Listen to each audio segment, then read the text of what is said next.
So now we're going to talk about one of the most valuable lessons that I've ever had about building a business.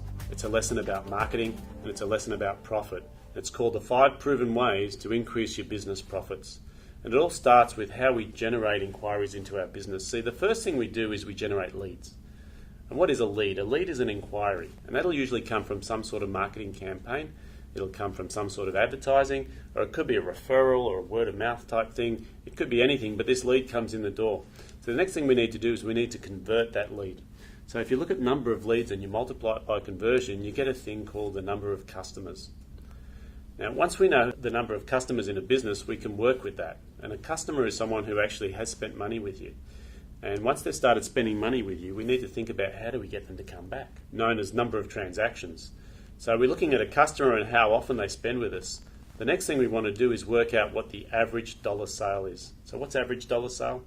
Well, average dollar sale is how much they spend on average. So if you're invoicing $500 to some customers and $5,000 to some others, on average you'd be around $2,500. But you can calculate that figure by looking at your overall revenues and dividing it by the number of invoices, the number of transactions that you've had. So if we multiply these 3 numbers out, what we get is a thing called turnover.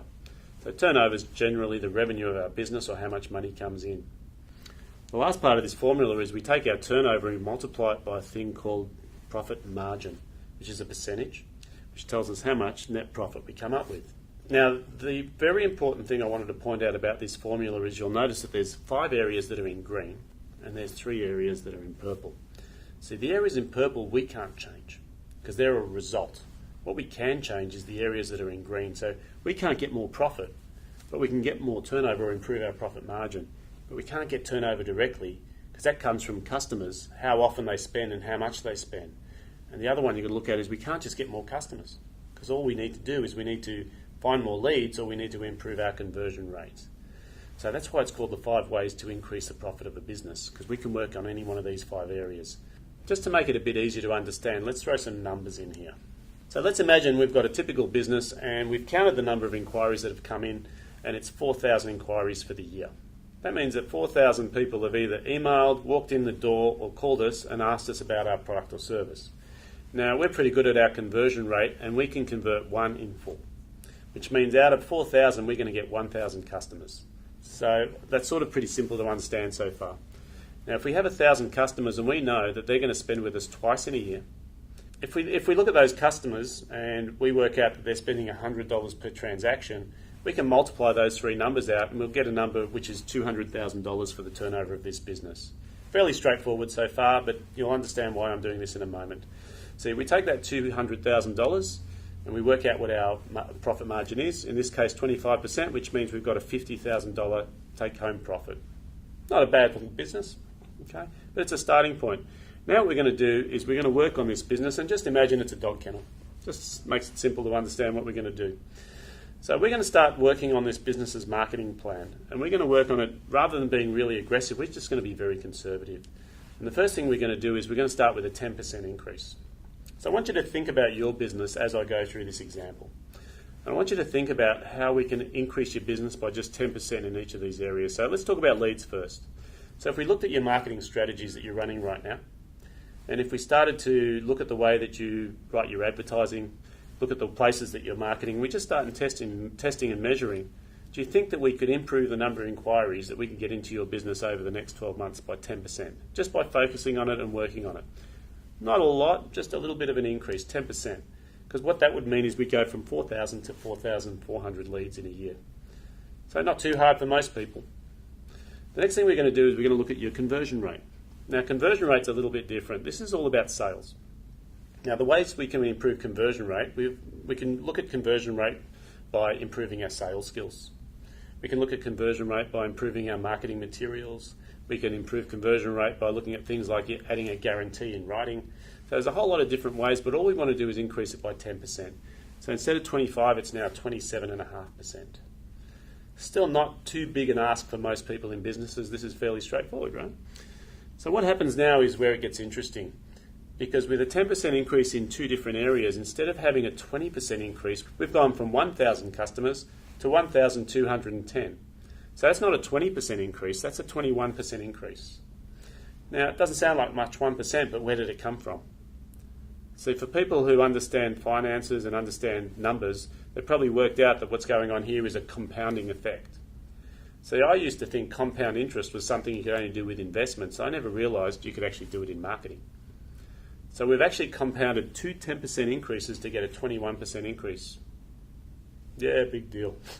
Sounds like a big deal, but let's keep going with this concept of compounding. So now we've got our customers on board, 1,210, and we're going to look at ways to increase the number of transactions. Now, what's the easiest way to increase the number of transactions? It sounds very obvious, but for most people, they don't do this very well, and that's just asking customers to come back, giving them some sort of offer on next purchase, having a database, keeping in touch with people, making sure they know they can come and purchase again, can increase your number of transactions fairly easily. So all we're looking for is a 10% increase again. So we're going from 2 transactions to 2.2. Then we focus on average dollar sale. Now, how do we increase average dollar sale? Well, one of the easiest strategies for increasing your average dollar sale is to start thinking about upselling. So when a customer buys from you, how do you go about increasing the value that they've spent? Going back to the car example, if you think about it, if you've gone and bought a new car, you can negotiate really, really well on the new car price. And as soon as you finish that negotiation, what do? They put you in touch with the aftermarket salesperson. And that person's going to take you through all the options. Now, I want you to think about the psychology of what happens. You've just invested somewhere between $20,000 and $30,000 on a car, and the aftermarket person is now going to sell you things like tinting, things like paint protection, things like tow bars, things like mats, all these extras that they can roll into your lease, which means it costs you very little per month, but they're giving you the convenience of having the car ready to pick up with all those extras on it. Now, where do you think they make the most money? So they make reasonable margins on cars, but it's very, very competitive. Where they pick up the profits is in the upsells. So I want you to think about, how can I apply that to my business? Because if you start putting upsell strategies in place, and this is probably one of the most effective areas in this whole chart, if you start upselling clients, you're going to start to see some big profit returns from that.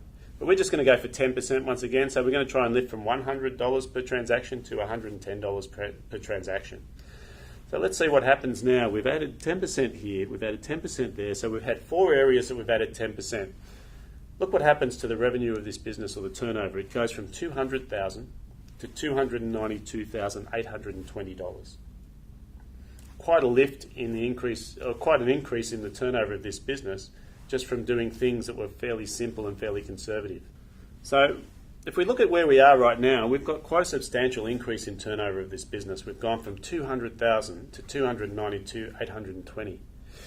But we haven't finished yet. So let's look at profit margin. So if we think about profit margins, what's one of the easiest ways to improve profit margin of a business?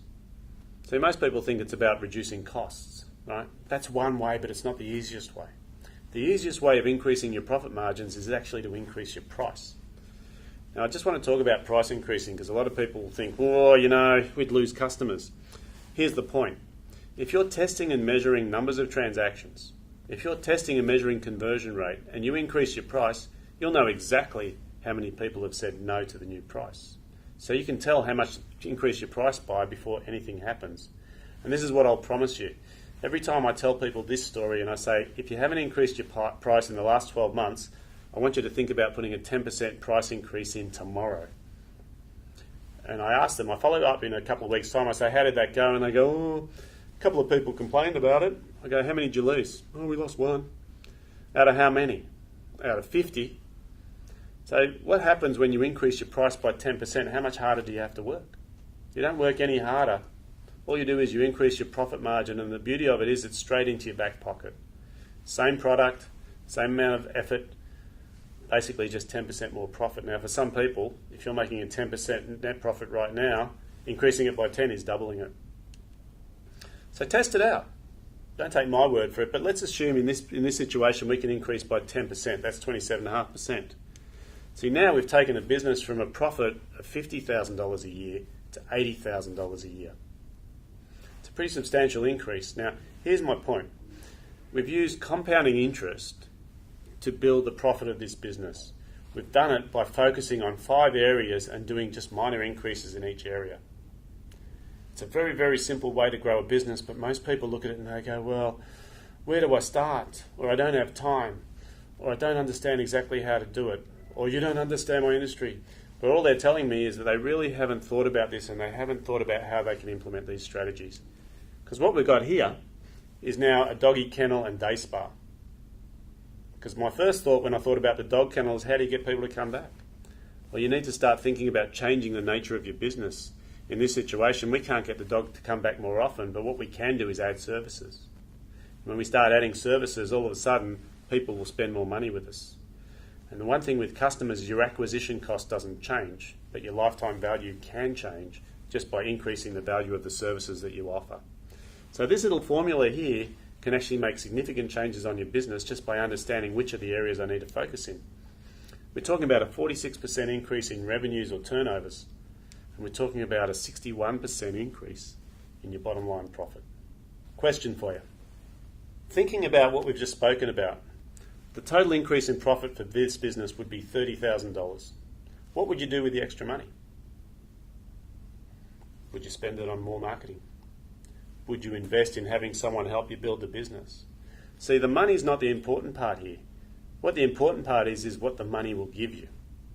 And what this sort of increase in profit gives you is the freedom to move up the ladder, the freedom to start growing your business, and the freedom to reinvest your time into being an entrepreneur again and not just being stuck on the treadmill. So looking at this formula, let's just have a little bit of fun. What happens if we go for these 5 areas and we go really aggressively and we increase them by 100%? What I mean is double each number. Pretty simple exercise. Double 4,000, you get 8,000. Double 25%, you'll get 50%. Now I want you to think about, not if I can do this easily, I just want you to think about your business, and I want you to think about, is it possible? Because if it's possible to double some of these numbers, and I know that it is, I want you to think about which areas you can double and what rolls out at the other end. So doubling 2 numbers, we go from 1,000 customers to 4,000.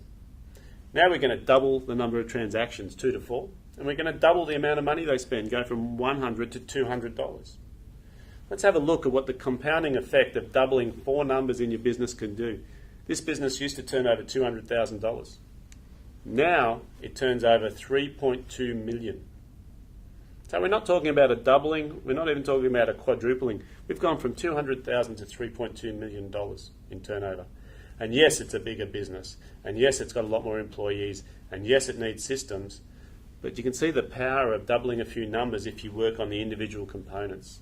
If we doubled the profitability and we went for 50%, we'd end up with $1.6 million. Now, I'm not suggesting it's possible. I'm not suggesting it's easy. But somewhere between the 50,000 profit and the 1.6 million is where your business could be if you start implementing this model and start looking at these strategies individually and start working it into your business plan. This is why it's so important to start working on your business and not just be stuck working in your business. Because how much money are you leaving on the table when you're not working on these strategies because you're just too busy?